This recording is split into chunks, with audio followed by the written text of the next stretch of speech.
So in this video, I'm going to be introducing the terminal. So now that we've installed all of our required programs and software and systems, we're now going to move in to working with the terminal.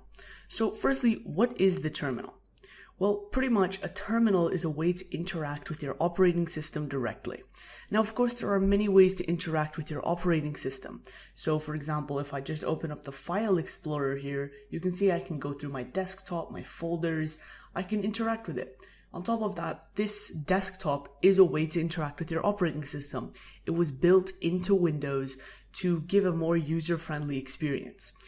But all of this is just solely built off of the terminal. So if I'm going to go ahead and open up my command prompt here, which is the Windows terminal, and you can see it's quite large. I'm trying to make the font big so that everyone can see it. But all of this is built off of the command prompt, this terminal and the commands that come with it. And basically, this goes the same to Git and source tree. So I'm going to give you a little analogy. So Git gives you all of the commands, the backbone, all of that. But then source tree, which is our GUI that we're going to be using later, allows you to have a more user-friendly experience when using Git instead of typing into a black and white terminal. So that's pretty much what an operating system does. It takes these bare-bone commands that you do through a shell or a terminal, and it allows you to do all of these things, but in a more user-friendly fashion. That's pretty much the goal of an operating system, such as Windows, Mac, or Linux. The goal is to make a more user-friendly experience and hiding all of the complicated terminal stuff that goes on behind the scenes. But even with this, there's still a lot of stuff that you can do in the terminal that you cannot do with these GUIs. And the workflow is a lot easier, especially for developers, which is why we're using it. On top of having a lot of different systems, such as Git, built through the terminal. So I'm just going to open up my Ubuntu bash shell here, and we're going to explain the difference between this and a few others. So I'm going to go ahead and open up this and our command prompt. So I'm going to go Windows Run, and I'm just going to type CMD and click OK. And that's going to open up our CMD, or our Windows shell. And if you're wondering, a shell and a terminal are almost the exact same thing. A shell is just a way to interact with your operating system, which is what a terminal is. So let's go ahead and look at some of the differences. So you can see, first of all, the font is a little bit big. We're not going to worry about that for now. But pretty much what this allows you to do is here you're directly in your Windows machine. You can see we're in our C drive /users/JAD. And we're going to explain file systems later, but we're in our Windows machine. Whereas here, this is more of a subsystem. So we're actually inside Ubuntu when we're using this terminal. And sure, we can't interact with it, such as the way we interact with Windows, but the reason that we're in Ubuntu and not our Windows directory is because, remember in the installation video when we went through and we ticked the Windows subsystem for Linux and all of that? Well, that was actually Windows or Microsoft taking the initiative and actually enabling you to create a subsystem of Linux or Ubuntu inside your Windows machine. So it created this Linux subsystem in which you can now install these Linux distributions. So for example, Ubuntu or any other distribution you want to use. And from there, we're pretty much interacting with the Ubuntu operating system. Now, of course, we don't have any GUIs, but we have this terminal, which allows us to interact with it. And if I actually show you cd ... now you don't need to know these commands for now, but if I actually list all of the files, you can see we have none of this stuff in our home drive for Windows, because if I go to our command prompt now and I actually type ls, it won't work because it's not recognized as a command in the command prompt. So you can see that these are very different shells.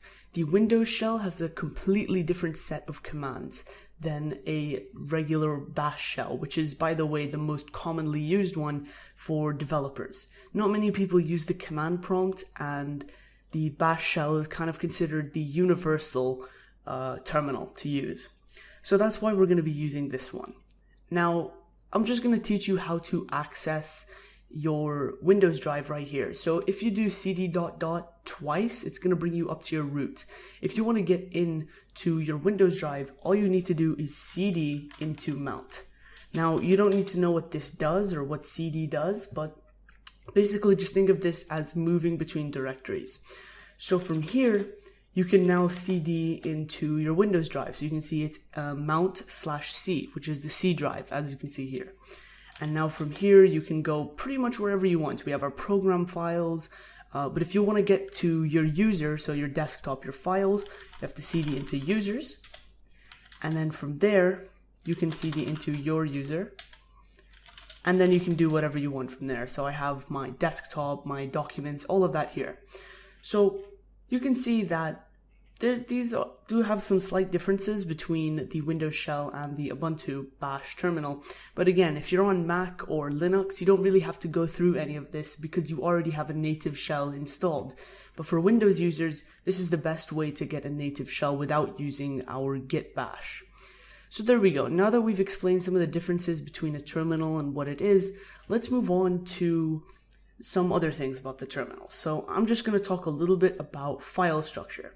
So if we go into our file explorer and let's say I just want to open some random text document. So what I would do, let's say I go into my desktop, I open my folders, I open my projects, all of that. And you can see I have a bunch of stuff here. This is just a dummy project. Don't worry what these names mean or anything. But let's just say I want to go here and there's some random text file that I want to use. So I'm going to go and create a new text file. And I'm just going to call this file.txt. Sorry. There we go. So I've created a text file. And we did all of that through the GUI. But how do we do this through the terminal? And more importantly, what does it look like? Because clearly, it's not just going to list all of it in a neat, nice order like this, with icons and everything. So this is how it works. Now, if I actually click here, you can see that it brings up this path. So without it, it says, this PC and then to desktop, to folders, to project. But if you click on it, it gives you this path.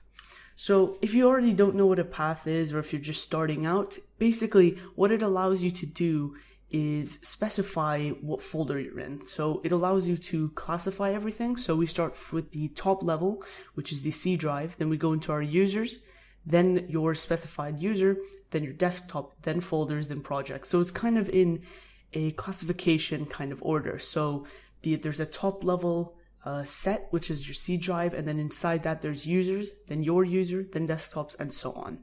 So we can actually interact with this directly through the terminal. Now I'm just going to make this full screen, and I'm going to clear it because there's a lot of ugly bars in the screen. But you can see here that there is our path right there. That is where we currently are. And this path specifies where we can go. So, and what we can do with the folder. So in the future, when we start learning the basics of Git, you can use a command called git init, which allows you to initialize Git in that folder or that directory. So you can do all sorts of things, but basically the path allows you to see what folder you're in. And depending on what folder you're in, you can run certain commands, executions, functions, all sorts of things like that.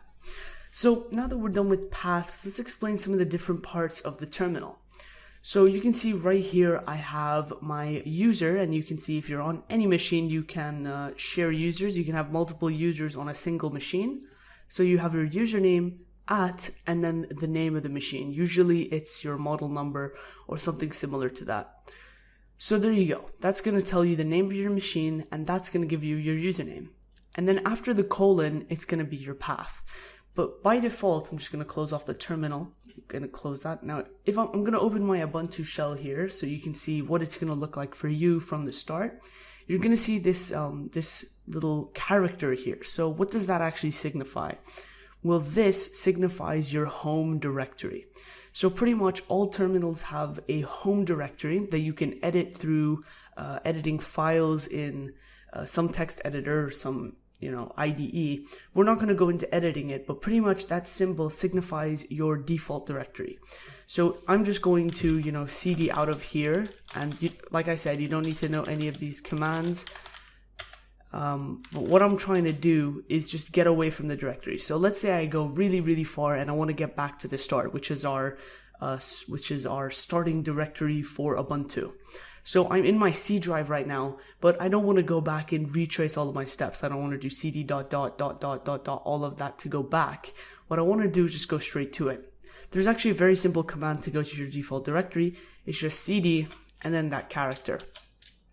It's right above tab for Windows users. So there you go. That character signifies your home directory instead of having to type the whole thing out or moving backwards or all sorts of things like that. So just know that that character signifies your home path or your home directory. And when you type that in, there you go, takes you back there. So that's pretty much it for the paths and terminal. And now that we've covered all of the parts, we're going to move on to some of the more interesting stuff. So we're going to go through, we're going to learn some of the commands. And I'm sure you've already kind of picked up some of the commands here. It's quite easy to pick up, but what we're going to do, go through, learn the commands, and just get really familiar with the terminal before we move on to Git. Now, if you're already experienced with the terminal, you do not have to go and take this section. It's for users who are just beginning with maybe their development careers or something like that.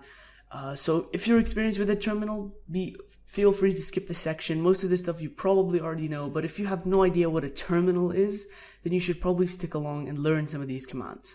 Alright, let's move on.